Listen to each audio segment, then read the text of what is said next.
Ya, selamat pagi Bapak Ibu yang dikasihi Tuhan. Senang ya kita dalam kondisi sehat semua, bersukacita, kita bersyukur ya pagi ini kita bisa bersekutu bersama. Mari kita mulai persekutuan pada pagi hari ini dengan lagu Hatiku Beriang Gembira dari PPR 1 nomor 63.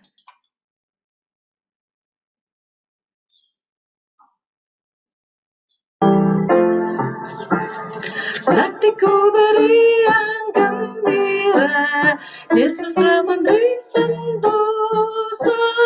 Takut tidak lagi berkuasa, karena Tuhan menjaga. Yesus, Yesus Tuhan, nama yang merdu, yang mengaruniakan keselamatan jiwaku. Waktu hidupku amat hina, ku jauh dari kesenangan. Darah Yesus dengan sempurna mengubah keadaan. Yesus, Yesus Tuhan, nama yang merdu, yang mengaruniakan keselamatan jiwaku. Sekarang ku alami rahmatnya, berkatnya berkelimpahan. Ku tetap memandang mukanya, hati penuh pujian.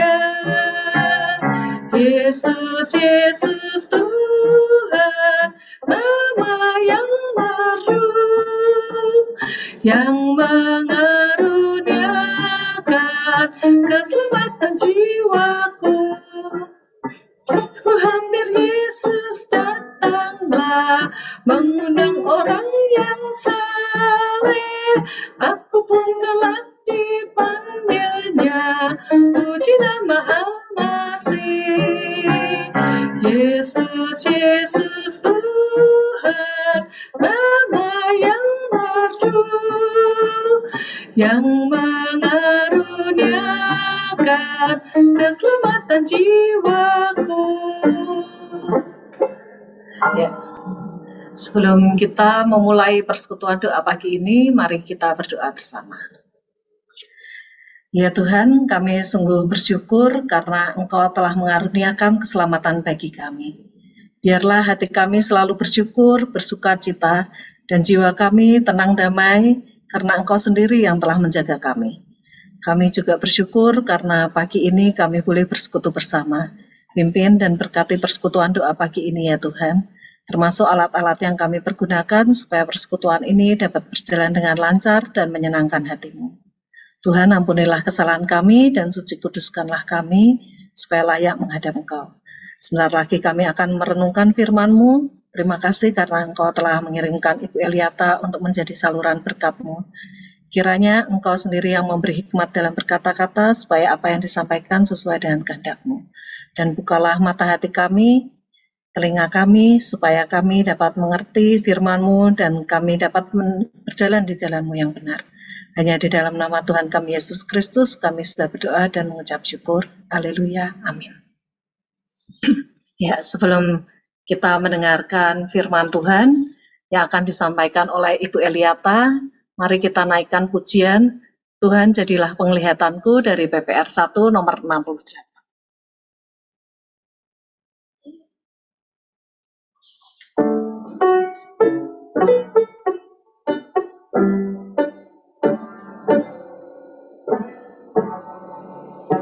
Tuhan jadilah penglihatanku, hanya Engkau saja yang berarti.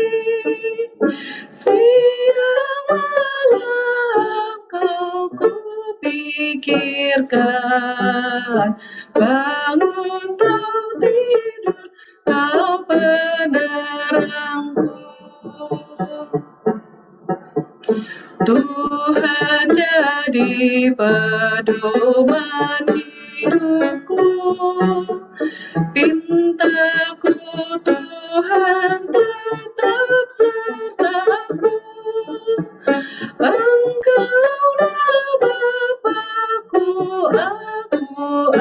dalammu, Kau di dalamku, ku di dalammu. Tuhan jadilah perlindunganku, keagungan dan sukacitaku, pembela dan benteng perlindungan, antarku ke surga dengan kuasa-Mu. Harta dan puji takkan ku cari, hanya Tuhan milik pusakaku. Hanya Engkau pertama dan utama, Raja di Raja kesayanganku. Selanjutnya saya serahkan ke Bu Eliata untuk menyampaikan renungan firman Tuhan. Kami persilakan. Terima kasih, Bu. Oke. Saudara, mari kita berdoa mohon pimpinan Roh Kudus. Bapa kami yang di surga, kami bersyukur kalau pagi hari ini kami boleh kembali diberikan kesempatan demi kesempatan, dan secara khusus kami ingin bersama-sama memikirkan arti kebahagiaan sebagaimana yang Tuhan inginkan dalam kaitannya dalam kehidupan kami sebagai orang percaya, ya Tuhan. Tuhan berkati pembacaan firman Tuhan dan perenungan kami pada hari ini. Kiranya di dalam nama Tuhan Yesus saja kami sudah berdoa dan mengucap syukur. Amin.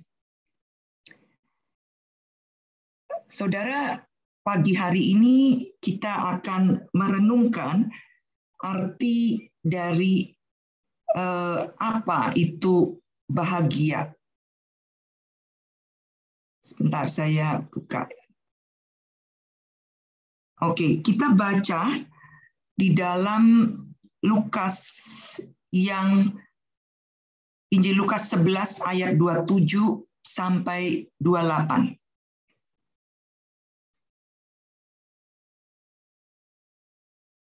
Ketika Yesus masih berbicara, berserulah seorang perempuan dari antara orang banyak dan berkata kepadanya, "Berbahagialah ibu yang telah mengandung engkau dan susu yang telah menyusui engkau." Tetapi ia, yaitu Yesus, berkata, "Yang berbahagia ialah mereka yang mendengarkan firman Allah dan yang memeliharanya." Saudara, kira-kira apa pandangan saudara ketika kita bersama-sama melihat seorang yang bernama Nick Vujicic? Nick adalah seorang yang terlahir dengan keterbatasan fisik, saudara. Nick terkena penyakit yang sangat langka yang disebut dengan tetra amelia. Dan tanpa bimbingan dari orang tuanya, Nick akan menjadi seorang yang benar-benar sangat tergantung dengan orang lain. Dan penyakit yang Nick alami yaitu dia kehilangan kedua tangan dan kehilangan kedua kakinya. Namun saat ini banyak orang melihat bahwa Nick mengalami satu perubahan secara drastis, saudara. Nick begitu sukses. Bahkan Nick bisa menyelesaikan studinya, yaitu pendidikan double degree-nya. Bahkan Nick boleh dikatakan dia sukses menjadi seorang evangelism. Nick sukses menjadi seorang motivator yang handal dan bahkan dia boleh berbicara di hadapan banyak orang di seluruh dunia. Jadi saudara, kita bisa lihat bagaimana orang lain tentunya berkomentar, bahkan memberikan respon, saudara. Mereka mungkin ada yang memberikan respon kepada keberhasilan daripada orang tua Nick yang boleh dengan tegar. Dia boleh memberikan satu bimbingan merawat seorang anak yang mengalami keterbatasan fisik. Bahkan bisa jadi pula banyak orang memuji dan salut terhadap ibu daripada Nick. Mungkin beberapa dari kita juga memuji ya, untung sekali Nick sekarang sukses menjadi seorang yang begitu luar biasa di dalam karirnya. Bahkan Nick mempunyai seorang ibu yang begitu luar biasa mengasihi, membesarkan Nick dengan rasa cinta yang sangat besar dan sangat peduli, sabar dengan dedikasi yang tanpa menyerah, boleh membawa Nick di dalam puncak kesuksesan dan keberhasilannya, saudara. Mungkin bisa jadi banyak orang itu mengagumi dan memuji orang tua Nick. Bahkan di dalam kehidupan nyata Nick di usia saat itu 9 tahun, Nick pernah protes kepada Tuhan. Bahkan dia ingin mengakhiri hidupnya. Dia ingin bunuh diri, saudara. Namun sang ibu dengan peran yang begitu kuat di dalam kehidupan Nick, dia menunjukkan kepada Nick sebuah artikel yang dia baca.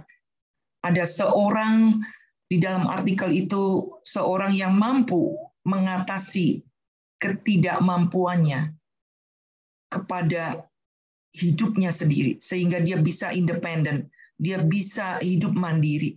Disitulah titik balik dari seorang Nick menjadi seorang yang sukses hingga saat ini. Nah, saudara, tentu pemahaman yang sama bukan terjadi pada seorang perempuan yang kita baca di dalam Lukas 11 ayat 27, saudara. Di mana saat Tuhan Yesus sedang memberikan pengajarannya, ada seorang perempuan yang berada di dalam kumpulan orang banyak. Dan ibu ini yang mendengar pengajaran Tuhan Yesus. Perempuan ini merasa ada kuasa. Perempuan ini merasa ada hikmat yang keluar dari mulut Tuhan Yesus. Maka saudara, secara spontan, perempuan ini langsung memberikan respon. Dan dia mengucapkan. Dan dia mengucapkan apa, saudara, di dalam ayat yang ke-27? Dia berseru, berbahagialah ibu yang telah mengandung engkau, dan susu yang telah menyusui engkau. Nah, saudara-saudara, ini menarik bukan? Di balik keberhasilan seorang anak, ada peran ibu yang sangat hebat. Sehingga perempuan tadi secara spontan berseru demikian. Bahkan dia memuji ibu dari Yesus, yaitu Maria. Namun sangat menarik juga di dalam ayat 28. Apa yang direspon oleh Tuhan Yesus terhadap ucapan atau terhadap seruan daripada seorang ibu itu. Tuhan Yesus tentu tidak menolak. Tuhan Yesus tidak menyangkal terhadap apa yang dikatakan oleh perempuan itu, saudara. Bahwa ibunya, yaitu Maria, adalah benar seorang perempuan yang berbahagia. Karena Marialah yang telah mengandung dan telah melahirkan dirinya. Bahkan dicatat di dalam Lukas 1, ayat 48b, saudara. Di situ dikatakan sesungguhnya mulai dari sekarang segala keturunan akan menyebut aku, yaitu Maria, seorang yang berbahagia. Dan itu benar dikatakan dan dicatat oleh Lukas. Namun Tuhan Yesus di sini justru ingin memberikan tanggapan atas seruan perempuan itu secara berbeda, saudara. Dari apa yang dipahami oleh orang pada umumnya. Termasuk perempuan yang berseru di tengah kerumunan orang banyak. Di sini Tuhan Yesus ingin membukakan sisi lain, bahwa orang yang berbahagia itu tidak hanya berpusat dan tidak hanya dimiliki oleh seorang yang bernama Maria. Dalam hal ini adalah ibunya sendiri. Yang tentu yang telah mengandung dan telah menyusui dirinya. Pada ayat 28 menjadi sangat menarik, saudara, bahwa ada satu kata penghubung, yaitu kata tetapi.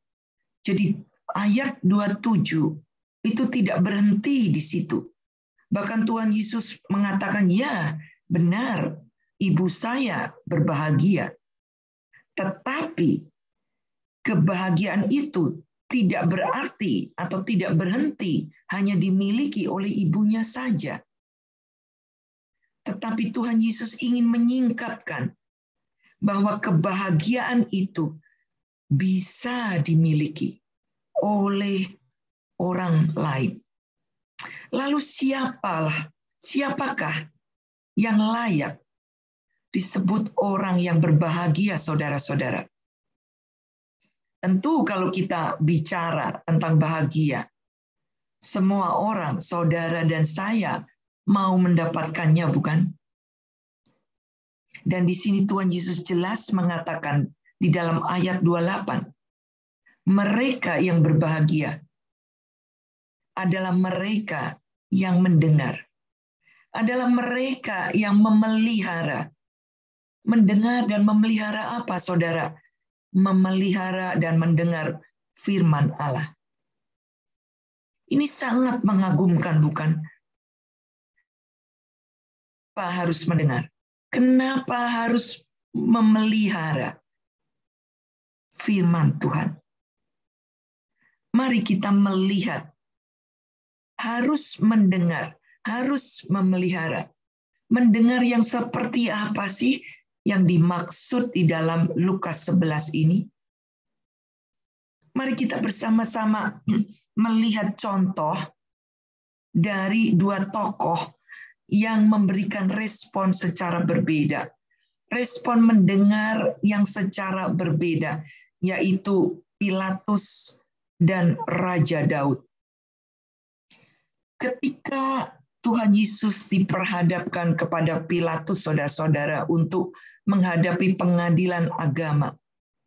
Dan di saat itu Tuhan Yesus secara jelas, dia memperjuangkan arti kebenaran. Yaitu kebenaran karena apa? Karena kebenaran kerajaannya. Kerajaan kebenaran. Namun apa sikap dari Pilatus? Saat itu sebenarnya adalah momen yang sangat penting, saudara, bagi Pilatus. Untuk Pilatus bisa mengenal siapa Yesus. Kenapa bisa menjadi momen yang sangat penting bagi Pilatus? Karena saat itu Pilatus sesungguhnya secara fisik bertemu face to face dengan Tuhan Yesus. Pilatus diberi kesempatan untuk bisa menangkap, untuk bisa mengalami sesuatu, yaitu kebenaran itu pada diri, pada pribadi Kristus.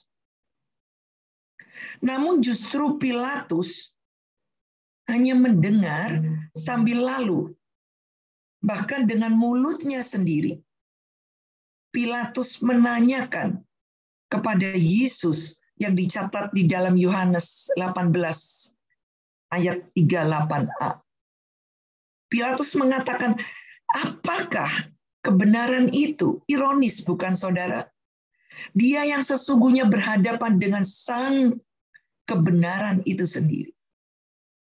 Tetapi Pilatus tidak bisa mendengar. Pilatus hanya mendengar sambil lalu. Bahkan ironis dia mengatakan kepada sang kebenaran itu sendiri. Apakah kebenaran itu? Di sini menunjukkan Pilatus telah gagal. Pilatus tidak dapat menangkap sang Logos yang adalah Kristus, Yesus, sebagai kebenaran itu sendiri, yaitu firman kebenaran itu sendiri. Seperti dicatat oleh Rasul Yohanes di dalam Yohanes 1 ayat 1. Firman yang itu bersama-sama dengan Allah yang dikatakan oleh Rasul Yohanes tadi, yaitu Tuhan Yesus sendiri, juga dikatakan dalam Yohanes 18 ayat 37b, setiap orang yang berasal dari kebenaran, yaitu orang itu mendengarkan suaraku, mendengarkan suara Yesus, mendengarkan suara Sang Logos, yaitu firman itu sendiri. Di sini jelas Pilatus telah gagal mendengar. Padahal secara fisik dia berhadapan dengan sang firman. Pilatus just hear him out. Istilahnya dia hanya mendengar sambil lalu. Cukup saja dengarkan, bukan mendengar secara aktif seperti yang dilakukan oleh tokoh yang kedua. Kita melihat tokoh yang kedua, yaitu Daud. Daud jelas seorang yang jiwanya haus, jiwanya rindu, terus mencari wajah Tuhan. Ia memberi hati sepenuhnya untuk suara Tuhan. Daud menjalin relasi yang sangat akrab dengan Tuhannya. Apapun keadaan dia, saudara. Bahkan dikatakan dia saat sedih, dia saat ketakutan, dia saat gentar dikejar-kejar oleh Saul, dia dikejar-kejar oleh orang Filistin. Bahkan Daud saat menjadi raja pun dia mencari Tuhan. Bahkan Daud pada saat dia tua, dia sudah tidak bertenaga, dia terus mencari Tuhannya. Dia terus mengandalkan Tuhan, dan dia memberikan respon, mendengar. Mendengar apa, saudara? Kalau kita melihat kata mendengar, artinya itu aktif, bukan pasif, saudara. Dia mendengar secara aktif. Dia berespon secara aktif kepada siapa? Kepada Tuhannya. Sehingga Daud diberikan anugerah, yaitu iman. Seperti yang Rasul Paulus katakan di dalam Roma 10 ayat 17, bahwa iman timbul dari apa, saudara? Dari pendengaran. Pendengaran yang seperti apa? Yaitu pendengaran oleh firman Kristus sendiri. Itulah kemenangan iman yang dimiliki oleh Daud, yang tidak dimiliki oleh Pilatus. Nah, mari kita melihat, kita tidak berhenti dari mendengar aktif saja, tapi kita harus juga memelihara. Nah, memelihara itu bagaimana? Memelihara itu merawat, memelihara itu memupuk, memelihara itu memperkatakan, memelihara itu memegang erat, bahkan menerapkan di dalam kehidupan saudara dan saya. Orang yang secara pribadi telah menerima logos tadi, karena dia mendengar aktif, dia merespon terhadap panggilan itu, sehingga disitulah timbul iman. Nah, tidak berhenti di situ. tetapi kita perlu memelihara. Bahkan Tuhan Yesus sendiri dikatakan dia berdoa kepada Bapanya bagi setiap orang yang mendengar aktif tadi, saudara, yaitu saudara dan saya, supaya Bapa di surga menguduskan saudara dan saya, menguduskan anak-anaknya yang percaya dalam kebenaran, dikuduskan di dalam kebenaran. Supaya apa, saudara?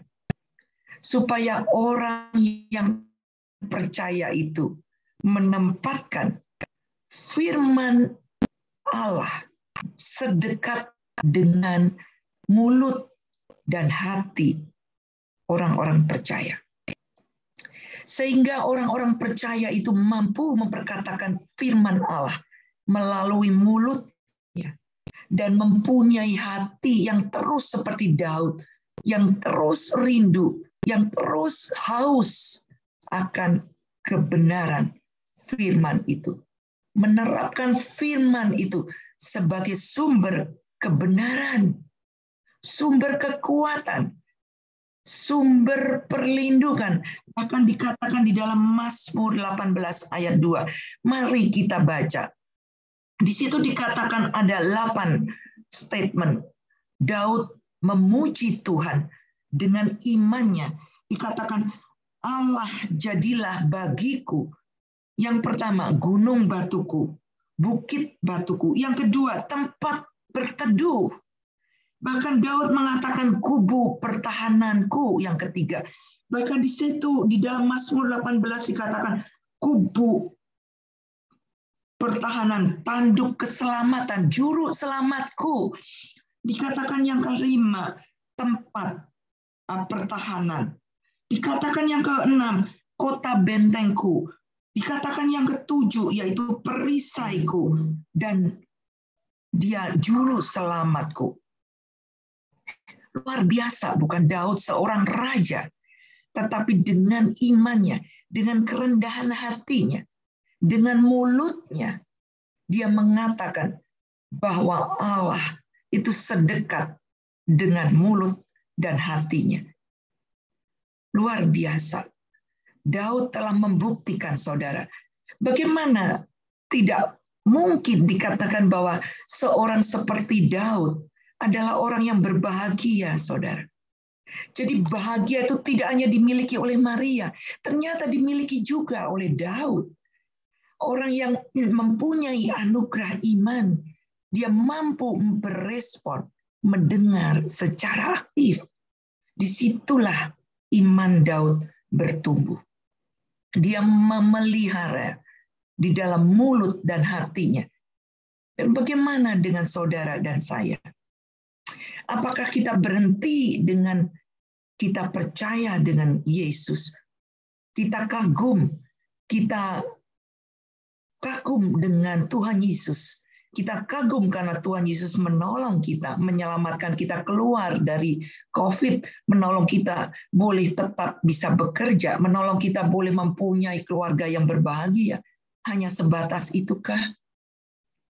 Ataukah kita dengan bantuan kuasa Roh Kudus yang kita memohon terus, meminta Roh Kudus mentransformasikan firman kebenaran itu di dalam mulut kita, di dalam hati kita, sehingga Roh Kudus mampu membebaskan kedagingan kita, menetap di dalam hati kita, membebaskan roh kita, sehingga yang roh kita, diri kita, kedagingan kita yang penuh dengan kelemahan, seluruh tubuh kita dipakai menjadi senjata, menjadi perlengkapan secara utuh untuk membagikan kebahagiaan yang kita miliki, saudara, kepada orang lain yang di luar sana, yang tidak mengerti arti kebahagiaan, seperti Pilatus, yang justru dia tidak punya respon secara mendengar secara aktif. Mari saudara, kita datang kepada Tuhan dengan hati kita masing-masing. Kita terkadang kita menjadi takut, Terkadang kita menjadi gelisah. Bagaimana Tuhan kita bisa menjadi seperti Maria? Bagaimana Tuhan kita bisa menjadi seperti Daud? Bisa, saudara. Selama kita terus memohon pimpinan Roh Kudus dan kita mendekatkan firman Allah itu sedekat dengan di dalam mulut kita. Seperti Raja Daud, dengan humble, dengan rendah hati, dia memuji Allahnya di dalam segala situasi, saudara. Bukan senang saja, bukan saat dia menjadi raja, tetapi disebutkan di dalam, kalau kita membaca Mazmur, di saat dia di dalam pergumulan yang sangat berat, di saat dia tidak bertenaga, di saat dia menjadi raja, bahkan di saat dia dielu-elukan, dia memuji Allahnya dengan 8 kata tadi. Gunung batuku, juru selamatku, kota bentengku, kota perlindunganku, perisaiku. Bahkan dikatakan dia tempat berteduhku, kota tanduk keselamatanku. Apakah saudara dan saya bisa meneladani Daud? Mari kita berdoa. Mari kita menyatukan hati, kita berdoa. Tuhan, terima kasih untuk firman yang singkat. Kiranya Roh Kudus terus berbicara kepada setiap kami. Dan biarlah seperti lagu yang tadi kita nyanyikan, bahwa Tuhan, Engkau yang terutama dan yang penting bagi hidup kami. Terkadang kami bergetar hati kami, ya Tuhan. Apakah kami sanggup menjadi teladan seperti Engkau memanggil Daud? Engkau juga memanggil setiap kami, ya Tuhan. Kami adalah orang yang berbahagia karena kami berjumpa dengan Yesus Sang Logos itu. Tetapi biarlah tugas kami tidak berhenti untuk diri kami saja. Tetapi kami boleh membagikan kebahagiaan itu dengan memelihara. Bahkan kami bisa membagikan kepada orang lain. Tolonglah kami, Tuhan. Tolonglah kami. Ampuni kami kalau kami seringkali egois. Kami seringkali cukup puas dengan diri kami, Tuhan. Biarlah kami boleh menjadi Daud-Daud yang lain. Kami boleh menjadi Maria-Maria yang lain. Karena kami punya kepekaan. Karena Tuhan ada di depan pintu mengetuk hati kami. Dan kami siap membukanya. Mari Tuhan masuk.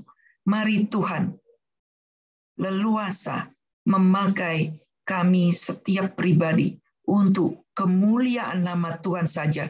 Selagi kami masih hidup di dunia ini. Selagi kami belum selesai menunaikan tugas kami dan panggilan kami.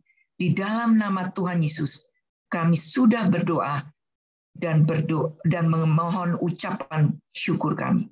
Amin. Ya, terima kasih Bu Eliata untuk firman Tuhannya yang sangat memberkati. Biarlah kita semua dapat menjadi murid-murid Yesus yang berbahagia, yang mau mendengarkan firman Allah dan memeliharanya dalam kehidupan kita. Ya, setelah ini kita akan berdoa syafaat bersama. Mungkin kalau ada yang lupa pokok doanya, ini ditayangkan sebentar. Kalau ada yang belum dapat, bisa mengambil salah satu ya dari pokok doa ini.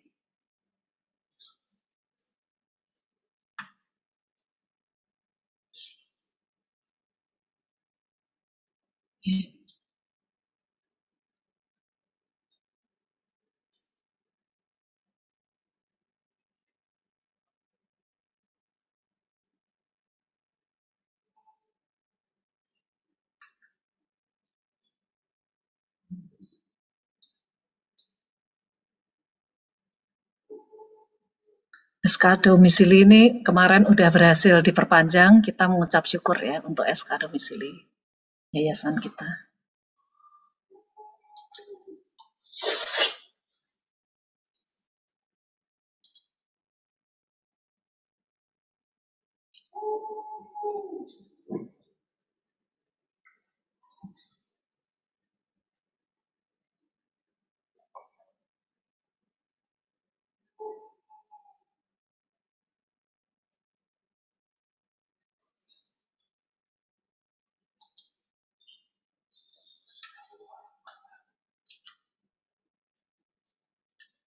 Ya, sebelum kita berdoa syafaat bersama, mari kita pujikan Yesus Sahabat Sejati dari PPR 1 nomor 86.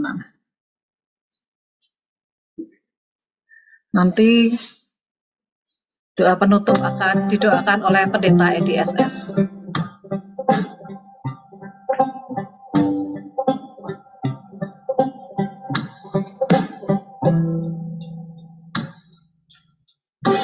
Yesus Sahabat Sejati, tulus, ikhlas, dan benar,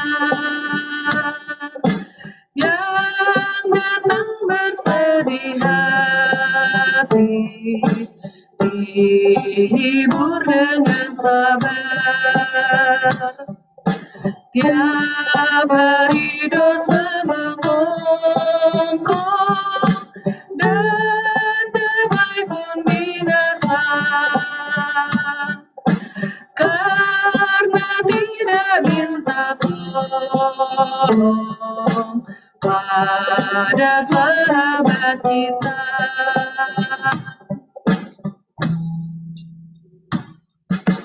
Jika ada merabaya, hati menjadi gentar, lari saja kepadanya, sahabat setia benar. Yesus sanggup menyembuhkan jika kita sakitlah. Ia pun memberi kekuatan jika ada yang lelah. Meski kita pun tertimpa oleh susah dan celah, sahabat kita yang mulia datang menolong segera. Di antara manusia tak seorang tertemu sesetia sahabat kita seperti Yesus Tuhanku. Mari kita berdoa syafaat bersama-sama. Ya, kami menyerahkan juga untuk seluruh jemaat-jemaat yang pengharapan dimanapun kami berada. Ada tuntunan Tuhan, ada berkat Tuhan, dan ada hikmat Tuhan yang menyertai kami. Biarlah kami jemaat-jemaat pengharapan dituntun oleh Tuhan. Hidup kami semakin membaik, iman kami semakin membaik, persekutuan kami semakin membaik, dan semua yang ada dalam diri kami semakin membaik di dalam Tuhan. Terima kasih Tuhan. Di dalam nama-Mu Yesus Kristus, Allah kami yang hidup, kami berdoa. Amin. Kita pujikan Bapa, terima kasih. Bapa, terima